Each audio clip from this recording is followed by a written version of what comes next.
اعوذ باللہ من الشیطان الرجیم بسم اللہ الرحمن الرحیم الحمد للہ رب العالمین والصلاة والسلام علی سید الانبیاء والمرسلین وعلی اہل بیتہ الطیبین الطاہرین وصحبہ المنتجبین۔ 28ویں قرآن کریم کے جز کی پہلی سورہ سورۃ المجادلہ ہم مکمل کر چکے ہیں۔ دوسری سورہ 28ویں جز کی سورۃ الحشر کا ہم آغاز کر رہے ہیں ترجمہ اور مختصر وضاحت کا۔ اس سورہ مبارکہ کا پس منظر اس طرح سے ہے کہ غزوہ احد کے بعد تقریباً ہجرت کے چوتھے سال ایک یہودی قبیلہ جس کا نام بنو نذیر ہے، رسول اللہ کے ساتھ انہوں نے معاہدہ کیا ہوا تھا، لیکن مختلف طریقوں سے اپنی خیانت کاریوں میں اور غداریوں میں شامل رہتے تھے۔ ایک مرتبہ ایک خون بہا کے مسئلے میں، کوئی قتل تھا، اس کے مسئلے میں رسول اللہ ان کے قبیلے میں تشریف لے گئے تو ان لوگوں نے رسول اللہ صلی اللہ علیہ وآلہ وسلم کو قتل کرنے کا منصوبہ بنایا، مگر اللہ تبارک و تعالی نے اپنے رسول کو ان کے منصوبے سے آگاہ کر دیا۔ اب جب اتنی بڑی خیانت، رسول اللہ کی جان لینے کا ارادہ، ان کا منصوبہ کھل کر سامنے آ گیا تو اللہ کے نبی نے ان کو مہلت دی چند دنوں کی اور کہا کہ تم مدینہ سے نکل جاؤ۔ تو یہ ان کو یہ رعایت دی گئی کہ اپنا اسلحہ ساتھ نہیں لے جا سکتے اور باقی اپنے گھروں کا جو سامان لے کر جانا چاہیں ساتھ وہ لے کر جا سکتے، اور اس طرح یہ قبیلہ بنو نذیر اس کو مدینے سے نکال دیا گیا۔ اپنی خیانتوں کی وجہ سے اس پس منظر کو ذہن میں رکھتے ہوئے اس سورہ مبارکہ حشر کے معنی ترجمہ اور مختصر وضاحت کی طرف انشاءاللہ توجہ فرمائیے۔ بنام خدائے رحمان رحیم، آسمانوں اور زمین میں موجود ہر شے اللہ کی تسبیح کرتی ہے، اور وہی بڑا غالب آنے والا اور حکمت والا ہے۔ 2، وہ وہی ہے جس نے اہل کتاب میں سے کفر اختیار کرنے والوں کو پہلے ہی حشر میں ان کے گھروں سے نکال دیا۔ حشر کہتے ہیں کسی چیز کو باہر نکالنا، جمع کر دینا، میدان حشر جس طرح آپ جانتے ہیں۔ تو یہ یہاں پر ایک لفظ کی معنی کی طرف توجہ فرما لیں۔ اللہ فرما رہے ہیں اہل کتاب میں سے وہ لوگ جنہوں نے کفر اختیار کیا تھا۔ اس سے ہم کفر کا معنی بھی ذرا سمجھ سکتے ہیں کہ جب کسی کے پاس پیغام آتا ہے تو ہو سکتا ہے پیغام اسلام آنے سے پہلے وہ کسی اور دین پہ چل رہا ہو، انہی کو اہل کتاب کہا جاتا ہے، حضرت موسیٰ کے ماننے والے یا حضرت عیسیٰ کے ماننے والے۔ لیکن اسلام کا پیغام جس کے پاس آ جائے، اسی اللہ کا رسول جس اللہ نے عیسیٰ کو بھیجا، اسی اللہ کا رسول جس اللہ نے موسیٰ کو بھیجا، تو اب کوئی وجہ نہیں بنتی۔ اب یہ پیغام آ جانے کے بعد اگر کوئی اپنے تعصب یا کسی بھی غلط سبب سے کہے کہ میں نے اپنے سابقہ دین پہ رہنا ہے، میں نے نئے دین کو نہیں ماننا، یہ ہے کفر۔ لہذا اللہ فرما رہا ہے وہ وہی ہے جس نے اہل کتاب میں سے جن لوگوں نے کفر اختیار کر لیا تھا ان کو پہلی ہی بے دخلی مہم میں، یعنی حشر کا ترجمہ کیا ان کو بے دخل کرنا، ان کو نکالنا وہاں سے، یعنی وہ وہی اللہ ہے جس نے ان کو ان کے گھروں سے نکال دیا۔ تمہارا گمان نہیں تھا کہ وہ نکل جائیں گے، مضبوط قلعوں میں رہا کرتے تھے اور مسلمانوں کو گمان تھا کہ یہ مدینہ یہ اپنے قلعے نہیں چھوڑیں گے، یہ تو بڑے مضبوط ہے۔ تمہارا گمان نہیں تھا کہ وہ نکل جائیں گے، اور وہ یہ سمجھے ہوئے تھے کہ ان کے قلعے جن قلعوں میں وہ رہتے تھے، ان کے قلعے انہیں اللہ کے عذاب سے بچا لیں گے، مگر اللہ کا عذاب ان پر ایسی جانب سے آیا جہاں سے وہ سوچ بھی نہ سکتے تھے، اور ان کے دلوں میں اللہ نے رعب ڈال دیا۔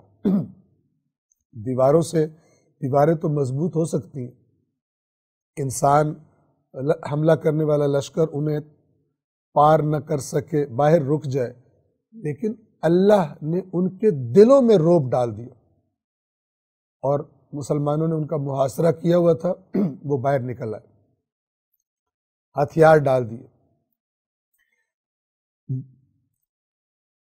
اللہ کا عذاب ایسی جانب سے آیا جہاں سے وہ سوچ بھی نہ سکتے تھے۔ کہاں سے آیا؟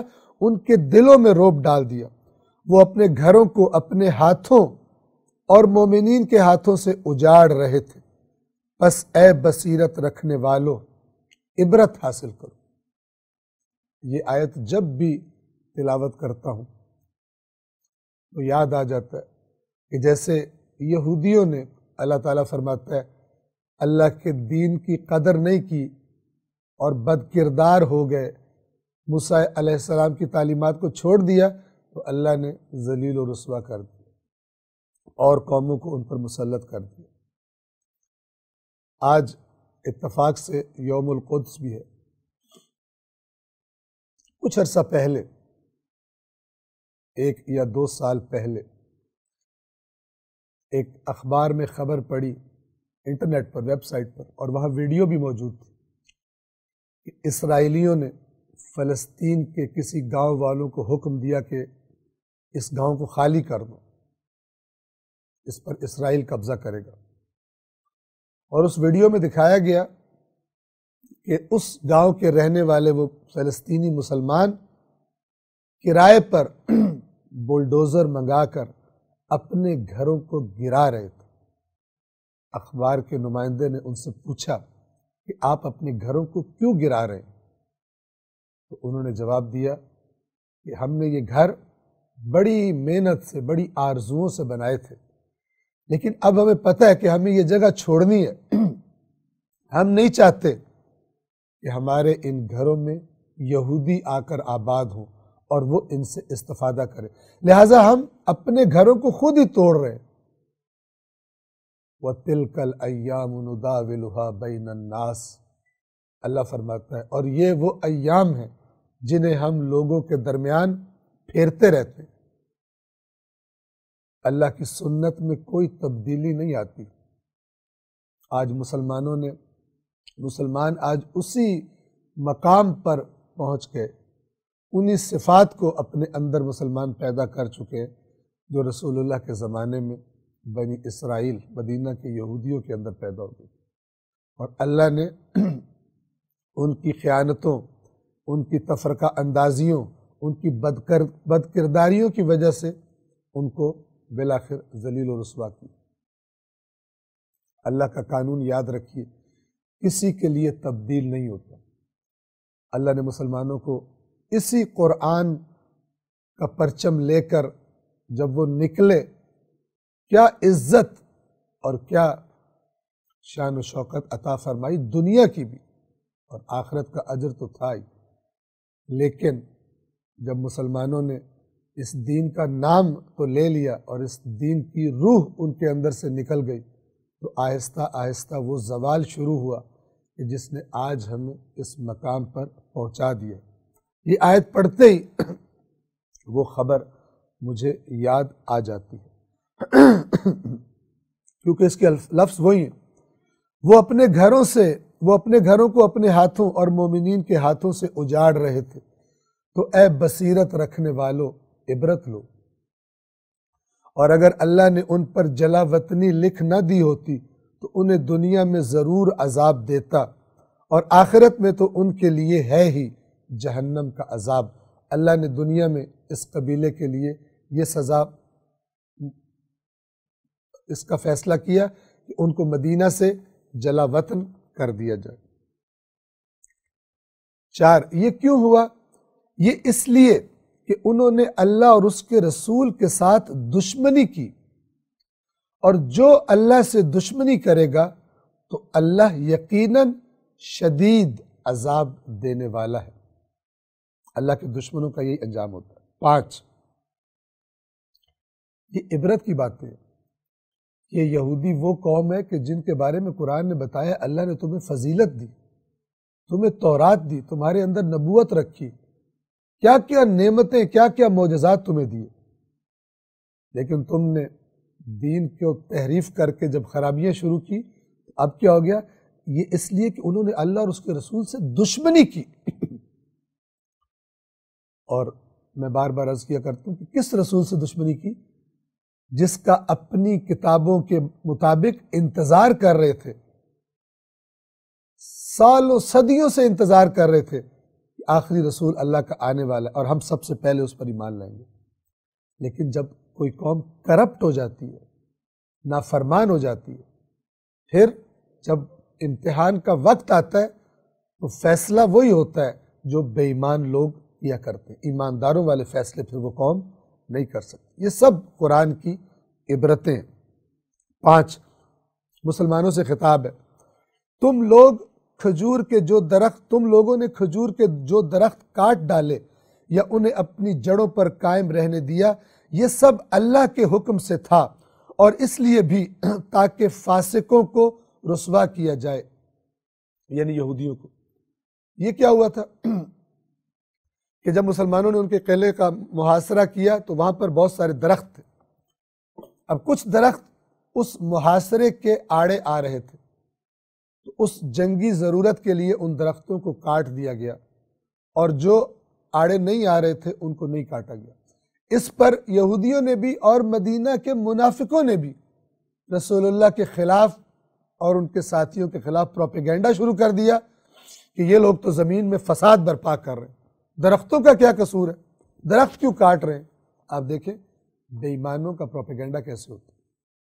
اللہ نے فرمایا یہ جو تم نے کاٹے اور جو تم نے چھوڑے اللہ کا حکم تھا، اور یہ اس لیے بھی تھا تاکہ فاسق رسوا ہو جائیں اور ان کو ذلیل ہو کر نکلنا پڑے باہر۔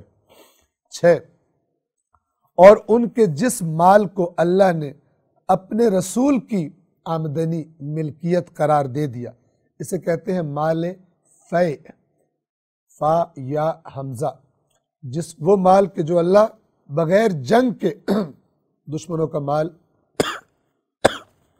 اپنے نبی کی ملکیت میں دے دیتا ہے، اور اس کی تقسیم پھر اس آیت میں کچھ بتائی گئی جس کی تفصیلات فقہ کی احکام کی کتابوں میں موجود ہے۔ اور ان کے جس مال کو، یعنی مال غنیمت جسے مال فیع کہا جاتا ہے، کو اللہ نے اپنے رسول کی آمدنی قرار دیا، اس میں تمہارا یعنی مومنوں کا حق نہیں ہے، کیونکہ اس کے لیے نہ تو تم نے گھوڑے دوڑائے، یعنی تمہیں جہاد نہیں کرنا پڑا، اور نہ اونٹ، لیکن اللہ اپنے رسولوں کو جس پر چاہتا ہے غالب کر دیتا ہے، اور اللہ ہر چیز پر خوب قادر ہے۔ یہ جو اب مال آیا ہے یہ رسول اللہ کو اللہ نے دے دیا ہے، رسول اللہ جس طرح چاہیں گے اس کو تقسیم فرمائیں گے، اس کی طرف اشارہ اگلی آیت میں آ رہا ہے۔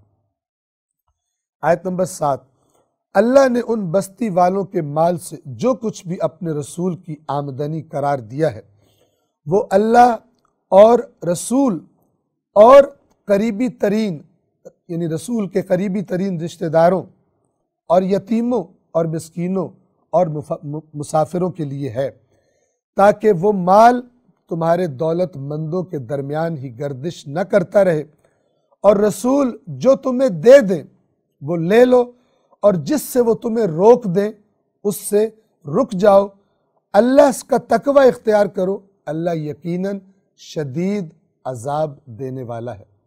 یعنی یہ مال اللہ کے رسول کے اختیار میں ہے، اور اللہ کے رسول اس کو جس طرح تقسیم کریں گے، جتنا وہ تمہیں دیں لے لو، جس سے تمہیں روک دیں رک جاؤ، اور اس میں پھر اعتراض نہ کرو، تقوی اختیار کرو، ورنہ اللہ شدید عذاب دینے والا ہے۔ عرض کیا کہ اس کی تقسیمات کی تفصیلات وہ اپنی جگہ پر کتب میں بیان کر دی گئی۔ 8، یہ مال فے ان غریب مہاجرین کے لیے بھی ہے جو اپنے گھروں اور اموال سے بے دخل کر دیے گئے، وہ جو اپنا سب کچھ چھوڑ کر مکہ سے مدینہ ہجرت کر کے آ گئے تھے، اور ظاہر ہے کہ ان کی مالی حالت بڑی شدید خراب ہو گئی تھی۔ اب یہ جو مال غنیمت آئیں گے رسول اللہ ایک حصہ ان کو بھی عطا فرمائیں گے۔ ان غریب مہاجرین کے لیے بھی ہے جو اپنے گھروں اور اموال سے بے دخل کر دیے گئے، اور جو اللہ کے فضل اور اس کی رضا کے طلبگار تھے، یعنی یہ جو انہوں نے گھر چھوڑا تھا، مکہ سے مدینہ آئے تھے، یہ کوئی دنیا کے لیے نہیں آئے تھے، یہ فقط اللہ کی رضا کے لیے آئے تھے، اور اللہ اور اس کے رسول کی مدد کرتے ہیں، یعنی دین کی مدد کرنے کے لیے انہوں نے ہجرت کی تھی۔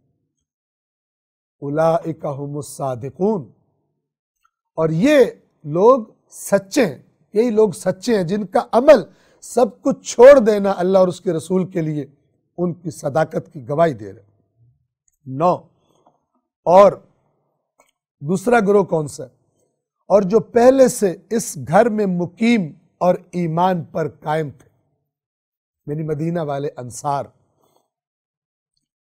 وہ اس سے محبت کرتے ہیں جو ہجرت کر کے ان کے پاس آیا ہے، اور جو کچھ ان کو دے دیا گیا ہے وہ اس سے اپنے دلوں میں کوئی خلش نہیں پاتے، یعنی یہ مہاجرین اور یہ انصار جو رسول اللہ ان کو دے دیتے ہیں، کیونکہ حقیقی مومن ہے، ان کے دلوں میں کوئی خلش پیدا نہیں ہوتی کہ ہمیں زیادہ دیا تو ہمیں کم دیا، اور وہ اپنے آپ پر دوسروں کو ترجیح دیتے ہیں۔ یہ انصار کی صفت تھی، خاص طور پہ جنہوں نے ایک بے مثال مدد کی اپنے مہاجر بھائیوں کی اللہ کے نبی کے حکم پر۔ وہ اپنے آپ پر دوسروں کو ترجیح دیتے ہیں اگرچہ خود محتاج ہوں۔ ایثار کا جذبہ ان کے دلوں میں ایمان کی وجہ سے کمال پر پہنچ چکا ہے، اپنے آپ پر دوسروں کو ترجیح دے دیتے، اور جو اپنے نفس کے بخل سے بچا لیا گیا بس وہی کامیاب لوگ ہیں۔ انسان کے اندر سے ایک بخل، ایک کنجوسی اسے روکتی ہے دوسرے کی مدد کرنے سے، اپنا مال دوسرے کو دینے سے۔ اللہ فرما رہا ہے جو اس صفت سے جس کو بچا لیا گیا، جس میں یہ بخل کی صفت نہیں ہے اور عطا کرتا ہے، اپنے اوپر دوسروں کو ترجیح دے دیتا ہے، یہی لوگ کامیابی پانے والے ہیں۔ 10، اور جو ان کے بعد میں آئے ہیں، سب سے پہلے کون تھے؟ مہاجرین، پھر انصار، اور اس کے بعد اب قیامت تک آنے والے لوگ، ان کی صفت اللہ تعالیٰ کیا بتا رہا ہے؟ خوب توجہ کے ساتھ سنیے۔ اور جو ان کے بعد آئے ہیں کہتے ہیں، یعنی یہ دعا مانگتے ہیں، اے ہمارے رب ہماری مغفرت فرما اور ہمارے ان بھائیوں کی بھی مغفرت فرما دے جو ہم سے پہلے ایمان لا چکے ہیں۔ یہ اب اللہ ان کی تعریف فرما رہا ہے۔ پہلے ایمان لا چکے کون؟ جن کا پہلے ذکر ہوا، مہاجرین اور انصار۔ یہ بعد میں آنے والے جو دعا کرتے ہیں اے ہمارے رب ہماری بھی مغفرت فرما دے اور ہمارے ان بھائیوں کی بھی جو ہم سے سبقت لے گئے ایمان میں، اور ہمارے دلوں میں ایمان لانے والوں کے لیے کوئی کینہ اور عداوت اور دشمنی نہ رکھنا۔ اے ہمارے رب تو یقیناً بڑا مہربان اور رحم کرنے والا ہے۔ 11، کیا آپ نے ان منافقوں کو نہیں دیکھا؟ یہ کون تھے؟ یہ عبداللہ ابن ابی کی رئیس المنافقین کی سربراہی میں ایک بہت بڑا گروہ تھا مدینہ میں۔ انہوں نے بنو نذیر کو یہ پیغام بھجوایا کہ مت ماننا رسول اللہ کی بات، مت چھوڑنا اپنے گھروں کو، ہم تمہارے ساتھ دیں گے۔ بڑی انہوں نے پکی گارنٹی دی کہ اگر مسلمان تم سے لڑے ہم تمہارے ساتھ مل کے مسلمانوں سے لڑیں گے، لہذا پکے ہو جاؤ، ڈٹ جاؤ۔ ایسے ہوتے ہیں شیطان منافق۔ اور اگر تم مدینے سے نکالے گئے ہم بھی مدینہ تمہارے ساتھ چھوڑ دیں گے۔ اللہ ان منافقوں کی حالت بیان فرما رہا ہے۔ انہوں نے پہلے ان سے وعدے کیے، پھر جب ان کا بیڑا غرق ہو گیا تو نہ جنگ کی نہ ان کے ساتھ مدینہ چھوڑا ان بے ایمان منافقوں نے، کیونکہ منافق اپنے مفاد کے پیچھے ہوتا ہے، وہ دیکھتا ہے جو پارٹی جیت رہی ہے اس کے ساتھ مل جاتا ہے۔ 11، کیا آپ نے ان منافقوں کو نہیں دیکھا جو اپنے اہل کتاب کافر بھائیوں سے، منافق وہ کفار جنہوں نے اوپر سے کلمہ پڑھا ہے اندر سے بھی کافر ہی، اور وہ یہودی جنہوں نے رسول اللہ کے دین کا انکار کر دیا، دونوں کو اللہ کافر کہہ رہا ہے۔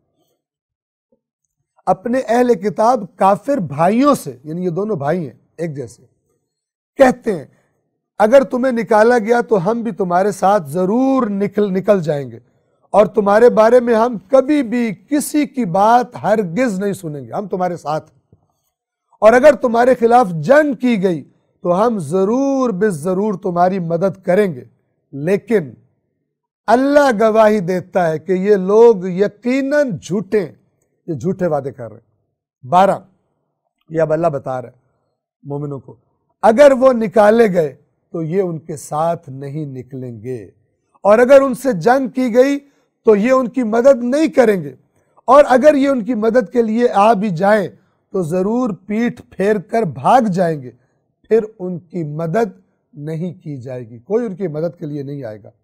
اللہ مسلمانوں سے کہہ رہا ہے آیت نمبر 13 میں، ان کے دلوں میں اللہ سے زیادہ تمہاری، اے مسلمانوں، تمہاری ہیبت بیٹھ گئی ہے، تم سے ڈرتے ہیں۔ اگر اللہ سے ڈرتے ہوتے تو یہ حرکتیں کیوں کرتے؟ تم سے ڈرتے ہیں۔ ان کے دلوں میں اللہ سے زیادہ تمہاری ہیبت بیٹھی ہوئی ہے، یہ اس لیے کہ یہ لوگ نافہم ہیں، ان کو سمجھ ہی نہیں ہے کہ بندوں سے نہ ڈرو، اللہ سے ڈرو۔ 14، یہ سب اکٹھا ہو کر تم سے نہیں لڑیں گے، مسلمانوں کو اللہ بتا رہا ہے، مگر کیسے لڑیں گے؟ کلا بند بستیوں یا دیواروں کے پیچھے سے۔ یہ جانتے ہیں کہ مومن جان ہتھیلی پہ رکھ کے لڑتا ہے، اسے پرواہ نہیں ہوتی موت آ جائے۔ یہ ڈرتے ہیں، دنیا سے محبت کرنے والے ہیں، لہٰذا یہ اپنے قلعوں کے پیچھے، دیواروں کے پیچھے سے تم سے جنگ کریں گے، تمہارے سامنے آنے کی ان میں جرات ہی نہیں۔ ان کی آپس کی لڑائی بھی شدید ہے، یعنی ان یہودیوں کے آپس میں اختلافات بھی بہت زیادہ ہیں۔ کاش آج کے مسلمان بھی اکٹھے ہو جاتے تو عالم کفر اکٹھا ہو کے نہ لڑ پاتا مسلمانوں کے ساتھ، آپس میں لڑ پڑتے، اختلاف کر لیتے، لیکن یہ تب ہوتا کہ جب امت رسول اللہ اکٹھی ہوتی۔ لیکن افسوس، جو اس زمانے میں یہودیوں کی حالت تھی، آج ہماری حالت ہوئی پڑی ہے۔ آج ہمارے دلوں میں ڈر بیٹھ گیا ہے، مسلمانوں کے دلوں میں غیر مسلم طاقتور اسلحے کے بنا پر ظلم کرنے والی طاقتوں کا دل میں ڈر بیٹھا ہوا ہے، جرت ختم ہو گئی ہے، گروپس میں، فرقوں میں بٹے ہوئے ہیں اور مار کھا رہے ہیں، اور جب تک اصلاح نہیں کرتے کھاتے رہیں گے۔ یہ تو ان کی اللہ بتا رہا تھا، یہودیوں کی صفت بتا رہا ہے۔ ان کی آپس کی لڑائی بھی بہت شدید ہے، آج فرقوں کی ہماری لڑائی بھی بہت شدید ہے۔ آپ انہیں متحد سمجھتے ہیں لیکن ان کے دل منتشر ہیں۔ آپ سمجھ رہے ہیں یہودی اکٹھے ہیں، منافق اکٹھے ہیں، نہ، ان کے دل منتشر ہیں۔ یہ تو ایک مفاد کے چکر میں اکٹھے نظر آ رہے ہیں، ورنہ جب آپ کو دیکھیں گے جیتتا ہوا، یہ اکٹھے نظر نہیں آئیں گے۔ آپ انہیں متحد سمجھتے ہیں لیکن ان کے دل منتشر ہیں، یہ اس لیے ہے کہ وہ عقل سے کام لینے والے نہیں ہیں۔ یعنی جو لوگ آپس میں مل کے بیٹھ جائیں لیکن ان کے دل آپس میں اکٹھے نہ ہو، دلوں میں تفرقہ ہو، اللہ تعالیٰ کہہ رہے ہیں یہ وہ قوم ہے جن میں عقل ہی نہیں ہے۔ چونکہ اتحاد تب ہوتا ہے جب دل سے ہو، نہ کہ کسی دعوت میں ظاہری طور پہ اکٹھے نظر آئیں اور جب دعوت چھوڑ کے جائیں تو اپنے ساتھیوں کے پاس جا کر کہیں ان منحوسوں کی دعوت میں شرکت کر کے آ رہا ہوں۔ جیسے آج کل بعض مسلمان فرقے ایک دوسرے کے بارے میں ٹی وی چینل پر اکٹھے ہو کے بیٹھ جاتے ہیں، بڑے مسکراتے ہوئے، میک اپ ہوا ہے، اور جناب سوالوں کے جواب مسکرا کے دے رہے ہیں، اور جب اٹھ کے جاتے ہیں اپنی عوام میں کہتے ہیں بس کیا کروں، منحوسوں میں پھنس گیا تھا میں۔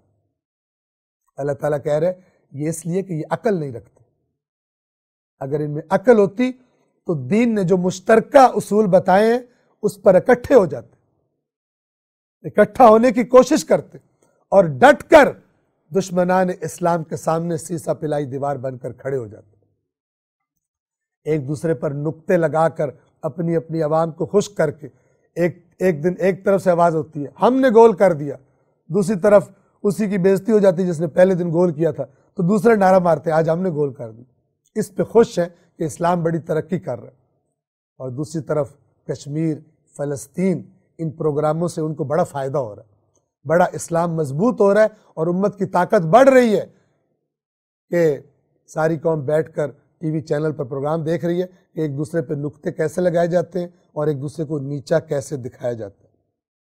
افسوس، صد افسوس، آپ انہیں اکٹھا متحد سمجھتے ہیں لیکن ان کے دل منتشر ہیں، یہ صفت بتا رہا ہے اللہ، یہ اس لیے کہ وہ عقل سے کام لینے والے نہیں ہیں، جس میں بھی یہ صفت ہو، ظاہری طور پہ مل کے بیٹھے ہوئے ہیں، دل الگ الگ ہیں، بے عقل۔ 15 قرآن نے تو کہا تھا مشترکات پہ اکٹھے ہو جاؤ، نہیں ہوئے۔ 15 ان لوگوں کی طرح جنہوں نے اس سے کچھ ہی مدت پہلے اپنے عمل کا وبال چکھ لیا اور ان کے لیے دردناک عذاب ہے۔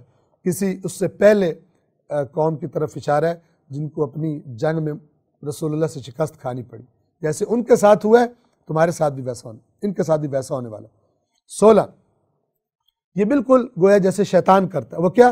شیطان کی طرح جب اس نے انسان سے کہا کافر ہو جا، پھر جب وہ کافر ہو گیا تو کہنے لگا میں تجھ سے بیزار ہوں، میں تو عالمین کے پروردگار سے ڈرتا ہوں۔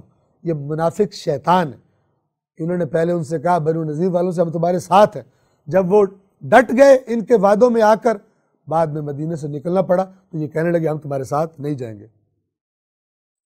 منافق شیطان ہوتا ہے، لیکن اللہ کے پاس دونوں کا انجام ایک جیسا۔ 18 17 پھر ان دونوں کا انجام یہ ہوا کہ دونوں جہنمی ہو گئے جس میں وہ ہمیشہ رہیں گے اور ظالموں کی یہی سزا ہے۔ 18 اے ایمان والو اللہ سے ڈرو اور ہر شخص کو یہ دیکھنا چاہیے کہ اس نے کل یعنی قیامت کے لیے کیا بھیجا ہے، کیا عمل کیا، اور اللہ سے ڈرو جو کچھ تم کرتے ہو اللہ یقیناً اس سے باخبر ہے۔ 19 اور ان لوگوں کی طرح نہ ہو جانا جنہوں نے اللہ کو بھلا دیا تو اللہ نے انہیں خود فراموشی میں مبتلا کر دیا۔ انہوں نے اللہ کو بھلایا، سمجھے ہم بڑی اچھی زندگی گزار رہے ہیں، اصل میں اللہ نے انہیں اپنا آپ بھلا دیا۔ یہ میں سمجھانے کے لیے مثال دوں، اگر کوئی بندہ پہلے سمجھدار ہو پھر اچانک خدا نخواستہ نشے پہ لگ جائے، لوگ سمجھائیں نہیں سمجھتا، تو دیکھنے والے کہتے ہیں اسے نہ سمجھاؤ، یہ تو اپنے آپ کو بھول گیا، اس کو تو اپنا وجود بھی بھول گیا، اپنا دشمن بنا بیٹھا۔ یہ اللہ کہنا چاہ رہا ہے، جو اللہ کو بھولتا ہے اصل میں خود کو بھول جاتا ہے، کیوں؟ اللہ کے عذاب کی طرف حرکت شروع کر دیتا۔ اے ایمان والو ان کی طرح نہ ہو جانا جنہوں نے اللہ کو بھلا دیا تو اللہ نے انہیں خود فراموشی میں مبتلا کر دیا، یہی لوگ فاسق ہیں۔ جو اللہ کو بھولتا ہے وہ فسق و فجور غلط کام کرتا ہے۔ 20 اہل جہنم اور اہل جنت برابر نہیں ہو سکتے، اہل جنت ہی کامیاب ہیں، وہ کام کرو جو جنتی لوگوں کے کام ہیں، جہنمیوں والے کام فسق و فجور نہ کرو۔ 21 قرآن کی شان میں اللہ آیت بیان فرما رہا ہے، اگر ہم اس قرآن کو کسی پہاڑ پر نازل کرتے تو آپ اسے اللہ کے خوف سے جھک کر پاش پاش ریزہ ریزہ ہوتا ہوا دیکھتے، ضرور دیکھتے، اور ہم یہ مثالیں لوگوں کے لیے اس لیے بیان کرتے ہیں شاید وہ فکر کرے۔ یہ وہی بات ہے جو گزر چکی، اس قرآن کے بعد اور کس بات پر ایمان لائیں گے؟ سب سے زیادہ تاثیر اللہ نے قرآن میں رکھی ہے، اور اگر دل پتھر نہ ہو گیا ہو، دل اگر تعصب کی ہٹ دھرمی کا شکار نہ ہو، تو سب سے زیادہ عقلی اور ٹھوس اور یقینی دلائل پر مبنی اور بہترین مثالوں پر مبنی کتاب اللہ کا قرآن۔ یہ اللہ ایک یعنی مثال دے رہے، جیسے ہم اپنے روزمرہ کلام میں کہتے ہیں کہ یہ تو پتھر سے بھی زیادہ سخت ہے، اگر پتھر کو بھی یہ کہا جاتا تو شاید وہ بھی ریزہ ریزہ ہو جاتا۔ یہ ہم اپنی روزمرہ زبان میں محاورہ بولتے ہیں، اور قرآن عربوں کی روزمرہ کی زبان میں نازل ہوا ہے۔ کہ پہاڑ پاش پاش ہو جاتا آپ دیکھتے، لیکن ان کے دل ایسے سخت ہیں کہ ان پر قرآن کا اثر نہیں ہو رہا۔ ہمارے لیے بھی یوں ہی ہے، اگر دل آیات قرآن کا ہمارے دلوں کے ساتھ کنیکشن قائم نہیں ہوتا اور ہمارے دلوں پہ اثر نہیں ہوتا، حالت ہماری بھی خطرناک ہے۔ 22 اب یہاں پہ اللہ تبارک و تعالیٰ کی توحید اور اس کے چند صفاتی ناموں کا تذکرہ ہے۔ وہی اللہ ہے جس کے سوا کوئی معبود نہیں، وہ غیب و شہود یعنی ظاہر و غائب کا جاننے والا ہے، وہی رحمان رحیم ہے۔ 23 وہی اللہ ہے جس کے سوا کوئی معبود نہیں، وہی بادشاہ ہے نہایت پاکیزہ، ہر عیب سے پاک، سلامتی امن دینے والا، سلامتی دینے والا، امان دینے والا، نگہبان، بڑا زبردست، بڑی طاقت والا، بڑا غالب آنے والا، عزیز، بڑی طاقت والا، جبار، المتکبر، تکبر والا، کبریائی والا۔ پاک ہے اللہ اس شرک سے جو یہ لوگ کرتے ہیں، یہ صفات اس کی ہیں۔ 23 24 وہی اللہ ہی خالق، موجد، پہلی بار پیدا کرنے والا اور صورتیں بنانے والا ہے، مصور۔ حسین ترین نام صرف اسی کے لیے ہے، جو کچھ آسمانوں اور زمین میں ہے سب اس کی تسبیح کرتے ہیں، اور وہ بڑا غالب آنے والا اور حکمت والا ہے۔ سورہ ممتحنہ، ممتحنہ کہتے ہیں جس کا امتحان لیا جائے، مومنہ عورتیں، ان کا ذکر آگے آ جائے گا۔ بنام خدائے رحمان رحیم۔ اس سورہ کا پس منظر کیا ہے؟ مسلمانوں کا اور کفار کا معرکہ جاری ہے، جنگیں جاری ہیں، حالات جنگ ہیں۔ کچھ لوگ جو مومن ہیں وہ اس طرح بے ایمان منافق بھی نہیں ہیں، لیکن کسی وجہ سے کفار کے ساتھ رابطے میں۔ ایک صحابی تھا رسول اللہ کا جس کے بارے میں یہ آیات نازل ہوئی، اس کے بیوی بچے مکہ میں تھے، اور مکہ والوں نے اس کے بیوی بچوں کے ساتھ گویا کہ ان کا خیال رکھا، تو اس نے اس احسان کا بدلہ دینے کے لیے ایک خط لکھا اور ایک عورت کو دیا کہ چھپا کے مکے لے جاؤ اور مکے والوں کو بتاؤ کہ رسول اللہ تم پر حملے کی تیاری کر رہے ہیں۔ یہ ان کے احسان کا بدلہ اتارنا چاہ رہا تھا۔ اللہ کے نبی کو اللہ نے خبر دے دی، وہ عورت پکڑی گئی، اور اللہ کے نبی نے اس صحابی کو بلایا اور کہا کہ یہ کام تم نے کیوں کیا؟ اس نے کہا کہ چونکہ میرے بیوی بچے وہاں پر تھے، انہوں نے احسان کیا تھا ان پر، میں نے ان کے احسان کا بدلہ دینا چاہا، اور میں نے کوئی خیانت کا ارادہ نہیں کیا تھا، یعنی اس طرح کا منافق یہ نہیں تھا۔ بہرحال یہ آیات اتری، مسلمانوں کو خبردار کر دیا کہ جب حالت جنگ ہے تو دشمنوں کے ساتھ ایسے تعلقات نہیں رکھنے ہوتے۔ اے ایمان والو، بنام خدائے رحمان رحیم، آیت نمبر 1، اے ایمان والو تم میرے اور اپنے دشمنوں کو حامی نہ بناؤ، اپنے دوست اولیاء نہ بناؤ، تم ان کی طرف محبت کا پیغام بھیجتے ہو، حالانکہ جو حق تمہارے پاس آیا ہے اس کا وہ کفر کر چکے، انکار کر چکے، تم محبت کے پیغام بھیج رہے ہو، اور وہ رسول کو اور تمہیں اس جرم میں جلا وطن کر دیا، انہوں نے وطن سے نکال دیا۔ جرم کیا تھا تمہارا؟ کہ تم اپنے رب اللہ پر ایمان لائے ہو۔ ایسا نہ کرو اے مومنو، اگر تم میری راہ میں جہاد کرنے اور میری خوشنودی حاصل کرنے کے لیے نکلے ہو تو یہ کام ان کو دوست نہ بناؤ۔ تم چھپ چھپا کر ان کی طرف محبت کا پیغام بھیجتے ہو، حالانکہ جو کچھ تم چھپاتے ہو اور جو کچھ ظاہر کرتے ہو ان سب کو میں یعنی اللہ بہتر جانتا ہوں۔ تم میں سے جو بھی ایسا کرے وہ سیدھے راستے سے بھٹک گیا، بہک گیا۔ 2، اگر وہ تم پر قابو پا لیں، اب اللہ بتا رہے تم تو بڑے پیار آ رہے ہیں تمہیں ان پر، اگر وہ تم پر قابو پا لیں تو کیا کریں گے؟ اگر وہ تم پر قابو پا لیں تو وہ تمہارے دشمن ہو جائیں گے، وہ نہیں پیار کریں گے، اور برائی کے ساتھ تم پر دست درازی اور زبان درازی کریں گے، اور خواہش کرنے لگیں گے کہ تم بھی کفر اختیار کر لو، اسلام کو چھوڑ کر واپس چلے جاؤ۔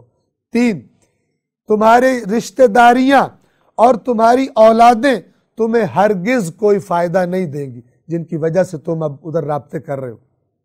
قیامت کے دن اللہ تمہارے درمیان جدائیاں ڈال دے گا، نہ کوئی تمہارے رشتہ دار رہیں گے، نہ تمہاری اولادیں کوئی تمہارے کام آئیں گی، اور جو کچھ تم کرتے ہو اللہ اسے خوب دیکھنے والا ہے۔ 4، تم لوگوں کے لیے ابراہیم علیہ السلام اور ان کے ساتھیوں میں بہترین نمونہ ہے، جب ان سب نے اپنی قوم سے کہا ہم تم سے اور اللہ کے سوا جنہیں تم پوجتے ہو ان سے بیزار ہیں۔ یہ ہے تبرہ کا معنی۔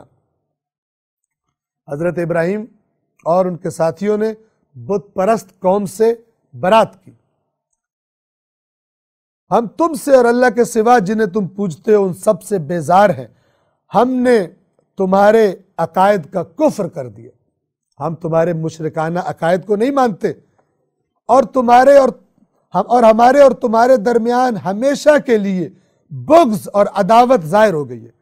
یہ تب ہوتا ہے جب تبلیغات ساری ہو چکے، حق اتمام حجت ہو جائے، پھر بھی وہ لوگ اگر مسلمانوں کو نقصان پہنچا رہے ہو، لڑنے پر آمادہ ہو، پھر اب مسلمان کو نہیں چاہیے کہ اندر ان سے محبت کے جذبات رکھے اور پیغامات بھیجے۔ اللہ کہہ رہا ہے ابراہیم اور اس کے ساتھی تمہارے لیے اسوہ حسنہ ہے۔ انہوں نے کیا کہا تھا؟ انہوں نے کہا تھا اب اگر تم اس دین کو قبول نہیں کر رہے، بت پرستی نہیں چھوڑ رہے، تو پھر ہماری طرف سے بھی جان لو کہ ہمارے اور تمہارے درمیان ہمیشہ کے لیے بغض اور عداوت ظاہر ہو گئی ہے، اب جنگ ہوگی۔ اب چھپ کے مذاکرات مسلمان نہ کریں ان سے، بغض اور عداوت ظاہر ہو گئی جب تک کہ تم اللہ کی وحدانیت پر ایمان نہ لے آؤ۔ البتہ ابراہیم نے اپنے باپ یعنی چچا سے کہا تھا میں آپ کے لیے مغفرت ضرور چاہوں گا، اور مجھے آپ کے لیے اللہ کے پاس کوئی اختیار نہیں ہے کہ میں استغفار کروں اور اللہ آپ کو چھوڑ دے، مجھے کوئی اختیار نہیں ہے۔ اور پھر قرآن نے بتایا جب حضرت ابراہیم پہ واضح ہو گیا تو پھر انہوں نے برات کر دی اس سے۔ دعا ان مسلمانوں نے اللہ سے کیا مانگی؟ حضرت ابراہیم کے ساتھیوں نے، اے ہمارے رب، ہم نے تجھ پر بھروسہ کیا اور تیری ہی طرف رجوع کرتے ہیں، اور ہمیں تیری ہی طرف پلٹ کر آنا ہے۔ 5، وہی دعا جاری ہے، اے ہمارے رب، تو ہمیں کفار کی آزمائش میں نہ ڈالنا، یعنی کفار کو اللہ آزماتا ہے کہ وہ بعض لوگوں پہ ظلم کرتے ہیں، اے اللہ ان کافروں کے لیے وہ آزمائش ہمیں نہ بنانا کہ کفار ہم پر مسلط ہو جائیں، اور ہماری مغفرت فرما دے، اے ہمارے رب، یقیناً تو بڑا غالب آنے والا حکمت والا ہے۔ 6، بے شک انہی لوگوں میں تمہارے لیے اسوہ حسنہ ہے، اچھا نمونہ ہے۔ مسلمانوں کو حضرت ابراہیم اور ان کے ساتھیوں کا مثال دی جا رہی ہے۔ کس کے لیے نمونہ ہے؟ ان کے لیے جو اللہ اور روز آخرت کی امید رکھتے ہیں، وہ اللہ کے دیے ہوئے نمونے کو فالو کریں گے، اور جو کوئی روح گردانی کرے تو اللہ یقیناً بے نیاز ہے، اسے کوئی ضرورت نہیں، اور لائق حمد ہے۔ 7، اب مسلمانوں سے کہا جا رہا ہے کہ تم اللہ کا حکم مانو، بیچ بیچ میں محبتوں کے پیغام اور کافروں سے رابطے نہ رکھو، اللہ تمہیں ان قریب غلبہ دے دے گا، اور وہ سب تمہیں مل جائیں گے، تمہارے رشتہ دار، اور وہ محبتیں تمہاری دوبارہ بحال ہو جائیں گی۔ لیکن اب اگر کرو گے حالت جنگ میں تو ہو سکتا ہے کفار اپنے پلاننگ میں کامیاب ہو جائے اور جنگوں میں کامیاب ہو جائے۔ ابھی محبتیں نہ جتاؤ، ابھی اللہ کی بات مانو۔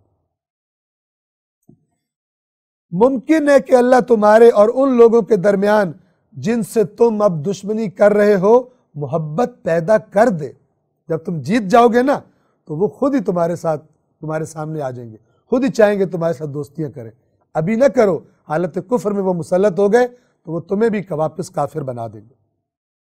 پوری پالیسی اب یہاں پہ کفار کے ساتھ ریلیشن شپ کیسی ہونی چاہیے؟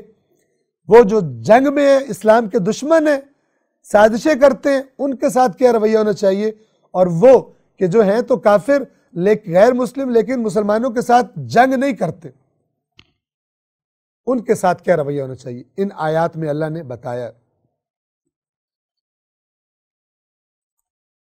آیت نمبر 7 دوبارہ تکرار کر دوں، ممکن ہے کہ اللہ تمہارے اور ان لوگوں کے درمیان جن سے تم دشمنی کر رہے ہو محبت پیدا کر دے، اور اللہ بہت قدرت والا ہے، اور اللہ بڑا بخشنے والا رحم کرنے والا ہے۔ 8، جن لوگوں نے دین کے معاملے میں تم سے جنگ نہیں کی اور نہ ہی تمہیں تمہارے گھروں سے نکالا ہے، اللہ تمہیں ان کے ساتھ احسان کرنے اور انصاف کرنے سے نہیں روکتا، ان کے ساتھ اچھا سلوک کرو، اللہ یقیناً انصاف کرنے والوں سے محبت کرتا ہے۔ 9، اللہ تو یقیناً تمہیں صرف ایسے لوگوں سے دوستی کرنے سے روکتا ہے جنہوں نے دین کے معاملے میں تم سے جنگ کی ہے، جو تمہارے دین کے دشمنی کی وجہ دین ہے تمہارا، اور تمہیں تمہارے گھروں سے نکالا ہے، اور تمہاری جلا وطنی پر ایک دوسرے کی مدد کی ہے، سپورٹ کیا ایک دوسرے کو،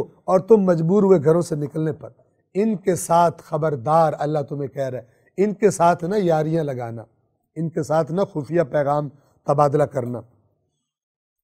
آج کے مسلمانوں کو بھی کہا جا رہا ہے قیامت تک قرآن پالیسی دیتا ہے، لیکن ظاہر ہے قرآن کی پالیسی وہ مانے گا جس کے دل میں اللہ اور رسول اور قیامت پر ایمان ہو۔ جو پیدائشی مسلمان ہو لیکن باقی سارے افکار و نظریات کہیں اور سے آئے ہوں، اس سے یہ توقع بھی نہیں ہے، وہ تو بہت خطرناک مخلوق ہے۔ اللہ تعالیٰ مسلمانوں کو ایسے بظاہر مسلمان اور اندر سے دنیا پرست، اللہ ان کے شر سے مسلمانوں کو نجات عطا فرمائے۔ اور جو ان لوگوں سے دوستی کرے گا تو ایسے ہی لوگ ظالم ہیں۔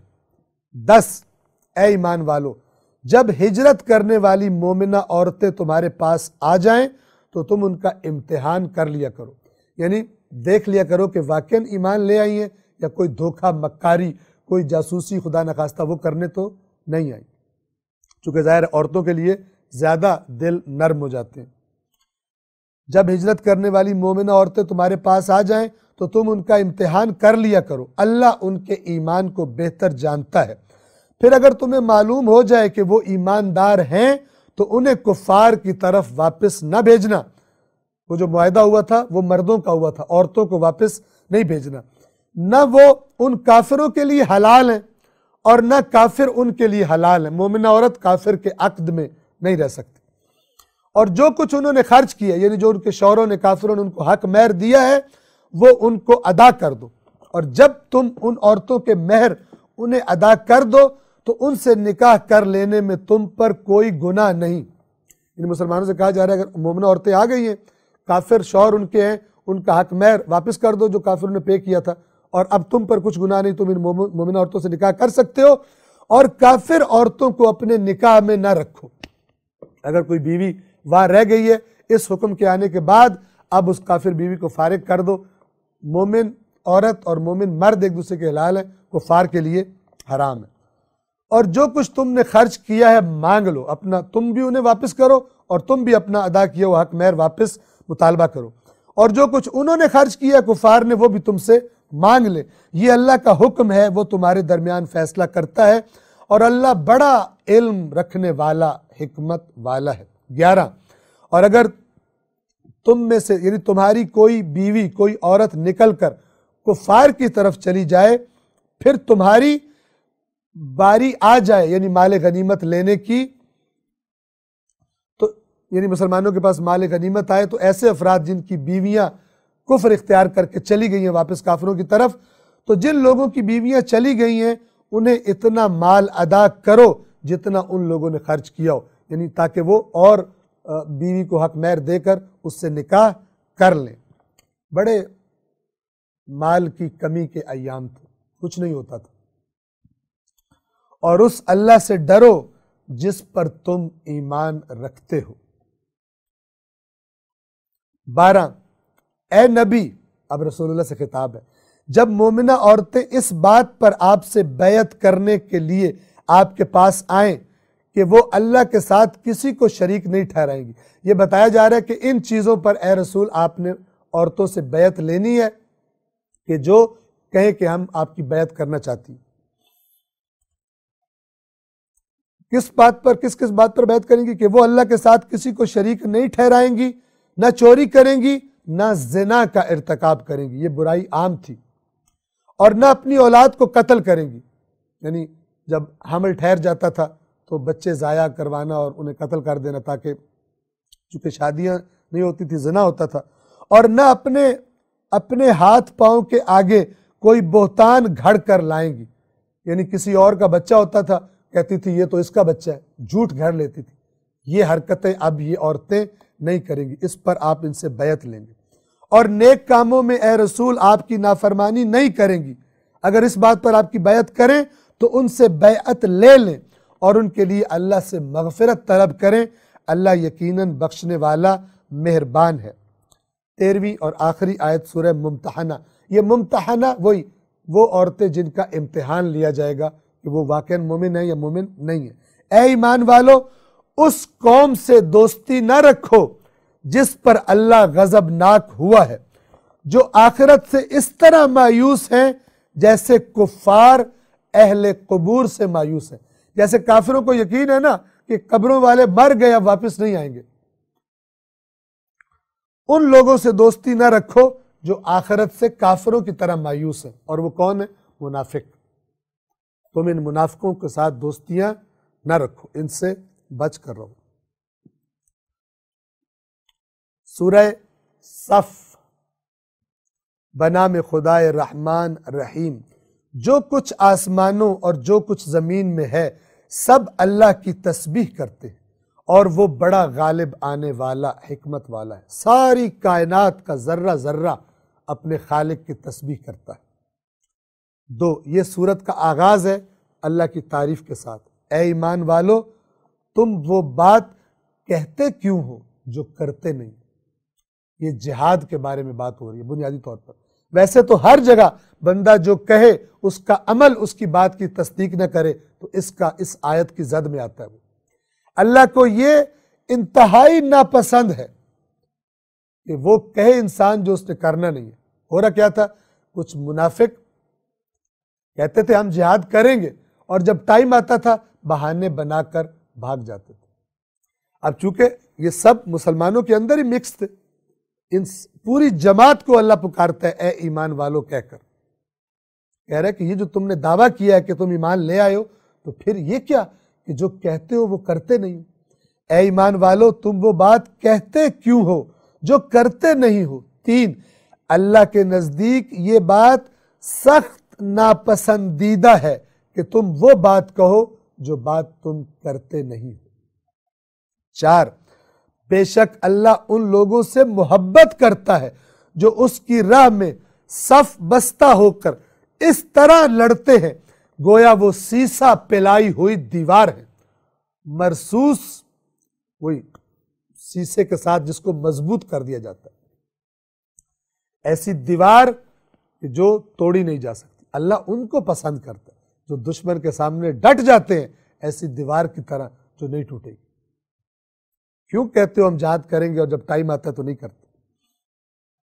5، اور جب موسیٰ نے اپنی قوم سے کہا، یعنی اللہ تعالیٰ بتا رہا ہے جو موسیٰ اور عیسیٰ جن قوموں کی طرف آئے جیسے انہوں نے تنگ کیا، تم اے مسلمانوں ایسا نہ کرو، تم اپنے رسول کا ساتھ دو۔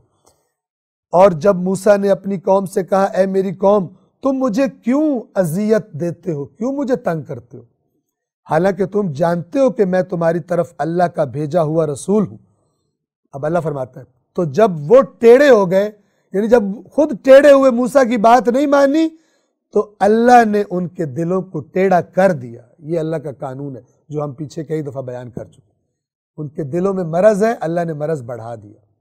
یہ سبب انسان خود ہوتا ہے، اس کی اپنی بے ایمانی سبب بنتی ہے، اللہ کا قانون اسے اور بے ایمانیوں میں دھکیل دیتا ہے، اور اگر وہ نیکی کو چنے تو اللہ کا قانون اسے نیکیوں کی طرف توفیقات میں اضافہ ہو جاتا ہے اس کے لیے۔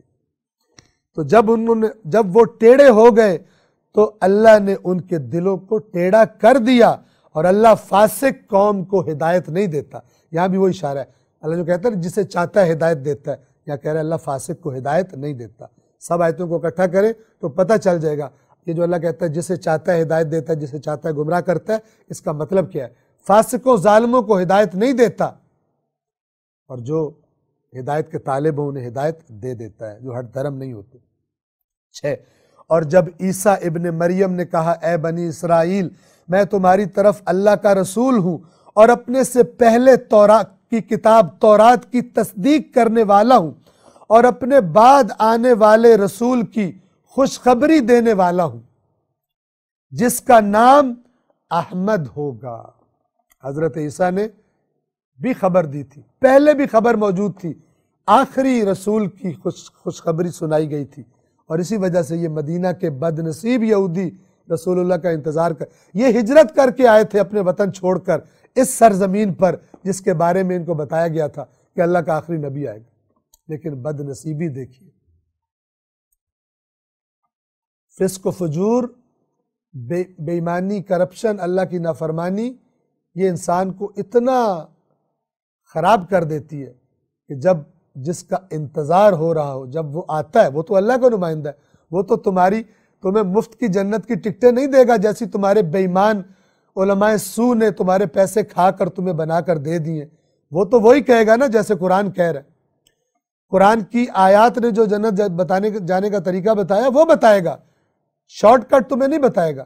تو جب ان بے ایمانوں کے پاس، یہودیوں کے پاس اللہ کا رسول آیا جس کا انتظار کر رہے تھے، رسول کی باتیں سن کے انہوں نے کہا یہ تو گھاٹا ہی گھاٹا ہے، یہ تو ہم نہ سود کھا سکتے ہیں، تو نہ ہماری، یہ تو کہتے ہیں جنت میں اس طرح نہیں جاؤ گے، تمہیں فلان کام کرنے پڑیں گے، یہ وہ رسول ہے ہی نہیں۔ اور یہی بات آخری امام مہدی علیہ السلام جب وہ تشریف لائیں گے تو ایسا ہی ہونے والا ہے، بے ایمان ان کو قبول نہیں کریں گے۔ بھلا جو رشوتیں کھا کھا کر موٹا دمبا بن کے بیٹھا ہوا ہے وہ کیسے امام زمانہ کو قبول کرے گا؟ وہ تو کہے گا یہ ہے ہی نہیں امام، کیونکہ اسے پتا ہوگا یہ سارے میرے اندر سے جو چربی میں نے بنائی ہے نکال کے باہر رکھ دیں، سارا جو میں نے حرام کھایا نکال لیں گے، یہ تو علی کا بیٹا ہے، یہ تو علی کا بیٹا، یہ تو مجھے نہیں چھوڑے گا۔ تو بے ایمان جتنے ہوں گے وہ پہلے سے جان لیں وہ وہی کریں گے امام زمانہ کے ساتھ جو یہودیوں نے رسول اللہ کے ساتھ کیا تھا۔ دونوں انتظار کر رہے تھے۔ بے ایمان کا انتظار تب تک ہوتا ہے، اس کے قصیدے تب تک ہوتے ہیں جس کا وہ انتظار کر رہا ہوتا ہے جب تک وہ آ نہ جائے۔ جب وہ اللہ کا نمائندہ آتا ہے تو یہ بے ایمان بجائے قصیدے پڑھنے کے اس کا دشمن بن جاتا ہے۔ فَاعْتَبِرُوا يَا أُولِي الْأَبْصَارِ، تو عبرت لو اے بصیرت رکھنے والو، عبرت لو۔ قرآن مجید سے بڑھ کر کون عبرتوں کا درس سکھائے گا؟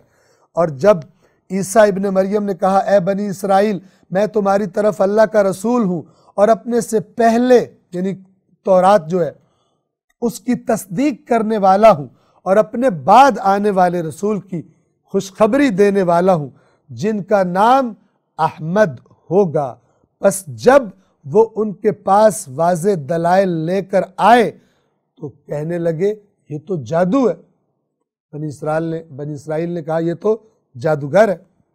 7، اور اس سے بڑھ کر ظالم کون ہوگا جو اللہ پر جھوٹ بہتان باندھے جبکہ اسے اسلام کی طرف دعوت دی جا رہی ہو۔ اب یہ یہودیوں سے کہا جا رہا ہے کہ تمہیں اب جس کے تم منتظر تھے، جس کی خوشخبریاں تمہیں سنا چکے ہیں اللہ کے نبی، جس کے انتظار میں تھے، اب جب وہ آ کے تمہیں اسلام کی طرف، کہ جو اصل میں موسیٰ کا دین بھی وہی ہے، عیسیٰ کا دین بھی وہی ہے، اب اس دین کی طرف تمہیں دعوت دے رہا ہے، تو اس سے بڑھ کر ظالم کون جو اللہ پر جھوٹ بہتان باندھے جبکہ اسے اسلام کی دعوت دی جا رہی ہو، اور اللہ ظالم قوم کی ہدایت نہیں کرتا۔ ظالموں ابھی تک تو تم انتظار کر رہے تھے اور اب کہتے ہو کہ ایمان نہیں لانا، یہ نبی نہیں ہے، اللہ پہ جھوٹ باندھتے ہو۔ 8، یہ لوگ چاہتے ہیں کہ اپنے منہ سے اللہ کے نور کو بجھا دیں، یعنی اپنے پروپیگنڈوں سے رسول اللہ پر بہتان تراشی کر کے یہ جادوگر ہے، یہ مجنون ہے، یہ فلان ہے، یہ تو وہ نبی نہیں ہے، یہ تو یہ اس طرح کی باتوں سے، وہ اپنے منہ کی پھونکوں سے چاہتے ہو کہ اللہ کے نور کو بجھا دیں، اور اللہ اپنے نور کو پورا کر کے رہے گا چاہے کافروں کو برا ہی لگے، انہیں پسند نہ آئے، اللہ اس نور کو پورا کر کے چھوڑے گا۔ 9، وہ وہی ہے جس نے اپنے رسول کو ہدایت اور دین حق کے ساتھ بھیجا تاکہ اسے تمام ادیان پر غالب کر دے، چاہے مشرکوں کو ناگوار ہی گزرے۔ اللہ اس دین کو غالب کر کے چھوڑے گا۔ اس زمانے میں، رسول اللہ کے زمانے میں بھی فتوحات دی اللہ نے، اور وہ جو مذاق اڑاتے تھے، چاہے وہ مشرک اور کافر ہوں، چاہے وہ یہود ہوں، سب پر اللہ نے نبی کو غلبہ دیا۔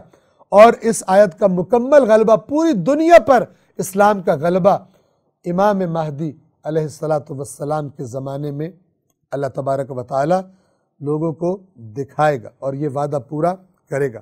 10، اے ایمان والو، کیا میں تمہیں، اب اسے ذرا غور سے سنیے، یہ اللہ بتا رہا ہے کہ اگر نجات چاہتے ہو تو کیا طریقہ ہے اس کا۔ یہ قرآن ہے، اور وہ جو سنی سنائی جنت کی ٹکٹیں جیسے پہلی قوموں میں بے ایمان دین بتانے والے بیچتے تھے اور آج مسلمانوں میں بیچ رہے ہیں، ان کی باتوں کو ذرا ذہن میں رکھیے اور ذرا اللہ کو دیکھیے، سنیے کہ اللہ کیا کہہ رہا ہے۔ انشاءاللہ کہ قرآن اپنے سامنے آپ کے ہوگا اور آپ دیکھ رہے ہوں گے۔ سورۃ الصف آیت نمبر 10، اے ایمان والو، اللہ ایمان والوں سے ڈائریکٹ خطاب فرما رہا ہے۔ اے ایمان والو، کیا میں ایسی تجارت کی طرف تمہاری رہنمائی کروں، ایسی تمہیں انویسٹمنٹ بتاؤں، تجارت بتاؤں جو تمہیں دردناک عذاب سے نجات دلوا دے گی۔ ایسی تجارت بتاؤں، ایسی انویسٹمنٹ بتاؤں۔ 11، کیا ہے وہ تجارت؟ یہ کہ تم اللہ پر اور اس کے رسول پر ایمان لے آؤ، دل سے مان لو۔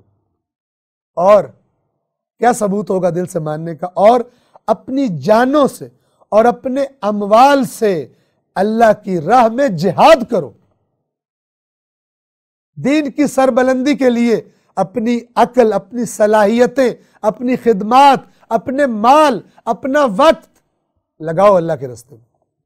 دنیا کے لیے نہیں تمہیں خلق کیا گیا کہ تم سمجھتے ہو بڑا ذہین ہوں میں، بڑا مال بنا رہا ہوں۔ بناؤ، اللہ سے جڑے بغیر مت بناؤ، تاکہ اس مال کو اس طرح لگا سکو جو دنیا میں بھی تمہارے کام آئے اور آخرت میں بھی تمہاری نجات کا باعث بن جائے۔ اللہ کہہ رہا ہے اپنی جانوں اور اپنے مالوں سے اللہ کی راہ میں جہاد کرو۔ اگر تم جان لو تو تمہارے لیے یہی بہتر ہے۔ اگر تمہیں سمجھ آئے تو اللہ کی بات، یہ تمہارے لیے بہتر ہے۔ ان قریب پچھتاؤ گے اگر یہ تجارت اللہ کے ساتھ تم نے نہ کی۔ اپنا سب کچھ خدا کی راہ میں لگاؤ، دین کو سربلند کرو، ورنہ صرف گزشتہ لوگوں کی قربانیاں اور کارنامے سن کر جو دین کے لیے انہوں نے کیے، صرف نعرے مارنے سے اور واہ واہ کرنے سے اللہ تعالیٰ تمہیں ان والا اجر نہیں دے گا۔ اللہ پر اور اس کے رسول پر ایمان لے آؤ اور اپنی جانوں اور اپنے اموال سے راہ خدا میں جہاد کرو۔ اگر جان لو تو یہی تمہارے حق میں بہتر ہے۔ کاش یہ بات سمجھ آئے۔ باقی جو ڈھکوسلے سنتا ہے انسان، ان کو چھوڑے، اللہ کی بات کو سنے کہ کیسے دردناک عذاب سے نجات ملے گی۔ اللہ کیا کرے گا اگر تم یہ کام کرو گے؟ آیت نمبر 12، وہ تمہارے گناہوں کی مغفرت کر دے گا اور تمہیں ایسی جنتوں میں داخل کرے گا جن کے نیچے نہریں جاری ہیں، اور ابدی جنتوں میں، ابدی ہمیشہ کی جنتوں میں پاکیزہ بہترین مکانات۔ یہی بڑی کامیابی ہے، ذالک الفوز العظیم۔ 13، اور دوسری بھی، یعنی یہ تو آخرت کی ہے، اگر تم حقیقی مومن بن جاؤ اور تم اپنی جانیں اور مال اللہ کے دین کے لیے، اس مقصد کے لیے صرف کرو تو دنیا میں بھی اللہ تمہیں خوشخبری دیتا ہے۔ اور دوسری جسے تم پسند کرتے ہو، اللہ کی طرف سے مدد اور جلد حاصل ہونے والی فتح، نصر من اللہ و فتح قریب۔ اور مومنوں کو خوشخبری سنا دیجئے اے رسول کہ اللہ ان کو یہ فتح دے گا، لیکن وہ تجارت جانوں اور مال سے اللہ کے راستے میں جہاد۔ یہ ہے قرآن۔ پتہ نہیں کیوں کہتے ہیں سمجھ میں نہیں آتا یہ قرآن۔ یہ پتہ کیوں سمجھ میں نہیں آتا؟ اس لیے کہ جو نظریات ذہن میں بن چکے ہیں، جب ان سے وہ تو سمجھ رہا میں تو میری جنت کنفرم ہوئی ہے، قرآن میں دیکھتا ہے یہاں تو کچھ کوشش بھی کرنی ہے۔ پھر جاتا ہے اپنے پیر کے پاس کہ آپ نے تو کہا تھا ہم نے ایک دفعہ نعرہ مار لیا تو ہماری جنت پکی ہوگی، تو یہ قرآن میں تو کچھ اور لکھا ہوا ہے۔ تو وہ بے ایمان آگے سے کہتا ہے قرآن کے تو 70 معنی ہوتے ہیں، تمہیں کیا سمجھ آئے گا قرآن؟ کیونکہ اگر سچ بتائے تو پھر یہ مرید کہے گا بے ایمان تو نے مجھے کیوں جنت کی ٹکٹ دی ہوئی ہے؟ جیسے گزشتہ اقوام کے بے ایمان اپنی قوموں کو شارٹ کٹس بتا کر پیسے کھانے کے لیے ان کو جنت کی ٹکٹیں دیا کرتے تھے، آج بھی بے ایمان ایسے ہی لگے ہوئے ہیں۔ اور میں بے ایمان اس لیے کہتا ہوں کہ آیات قرآن کو کھول کر بیان نہیں کرتے کہ ادھر بھی تو دیکھو اللہ نے جنت کا کیا راستہ بتایا، پھر تمہیں جرت نہیں ہوگی کہ تم اس سے ہٹ کر کوئی راستہ جنت کا لوگوں کو بتاؤ کہ یہ کرو تو تم سیدھے جنت میں چلے جاؤ گے۔ ان قریب اللہ کی بارگاہ میں سب پیش ہونے والے ہیں۔ اور مومنوں کو خوشخبری دے دیجئے، آخری آیت سورہ صف کی آیت نمبر 14، اے ایمان والو اللہ کے مددگار بن جاؤ۔ ہم میں سے ہر ایک، میں آپ، ہم دیکھیں ہم کس کام سے اللہ کی مدد کر رہے ہیں، یا صرف اپنے پیٹ اور اپنی دنیا کی خواہشات کی مدد کر رہے ہیں؟ اللہ کی مدد کرو۔ اے ایمان والو اللہ کے مددگار بن جاؤ، جس طرح عیسیٰ ابن مریم نے حواریوں سے جو ان کے ساتھی تھے کہا کون ہے جو راہ خدا میں میرا مددگار بنے؟ حواریوں نے کہا ہم اللہ کے مددگار ہیں۔ تو بنی اسرائیل کی ایک جماعت تو ایمان لائی اور ایک جماعت نے کفر اختیار کر لیا، تو ہم نے ایمان لانے والوں کی ان کے دشمنوں کے مقابلے میں مدد کی اور وہ غالب ہو گئے۔ یہ اللہ کی سنت ہے، لیکن کب؟ جب اللہ کے نمائندے کی پکار پر دل سے لبیک کہا جائے اور جان و مال کے ساتھ لوگ اللہ کے نمائندے کی مدد کریں، اللہ تعالیٰ دنیا میں بھی فتح و نصرت کا وعدہ فرماتا ہے اور آخرت میں بھی نجات اور مغفرت اور ہمیشہ کی ابدی جنت کا وعدہ فرماتا ہے۔ السلام علیکم ورحمۃ اللہ وبرکاتہ۔